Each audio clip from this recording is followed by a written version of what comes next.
بچه امروز قراره کیمدی هامون رو باز کنیم و کیمدی یعنی باز نمی‌کنیم، یعنی نشون بهتون میدن و بهترین بازیکن قیمتشون رو خیلی واسهتون مثلا گرون میذارم که خودتون تهیه کنید و بخرید و ما واسهتون بیارم. بعد مثلا اونایی که خیلی هم خوب نیستن قیمتشون ارزونه، مثلا وینیسیوس و اینا. خب بریم اول من چیز کیمدی هامو بهتون نشون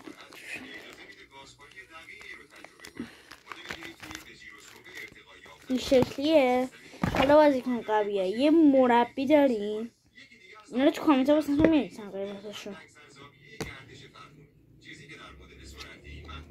امباپه داریم، آردا گولر داریم و محمد صلاح و همتون لحظه منتظر این بودیم. کریستیانو رونالدو از رئال مادرید، اینو خریدم پرتغال. اینجا هم نوشته رونالدو، اینجا هم نوشته اوبرا شده 96.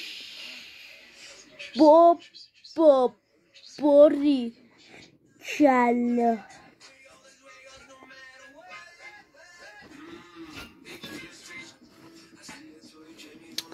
خب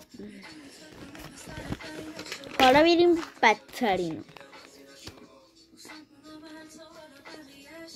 چه بازی کنه بعد چی نداره، فقط این رو داره بازی کن بد. شد تو اوورالش 70 داره، 73 اوورالش.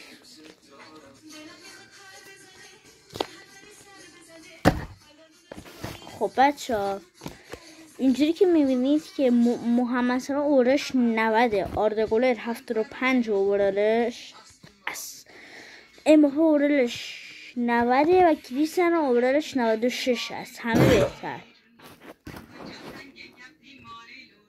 این شکلیه کارتش. حالا قیمتاش. قیمت رونالدو $1,001,000,000، 3,000,000 800,000,000 350.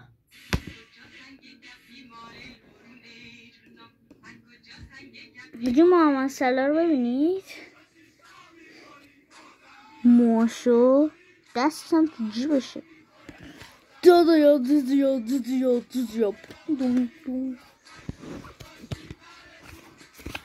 خب تا ویدیو بعدی خدا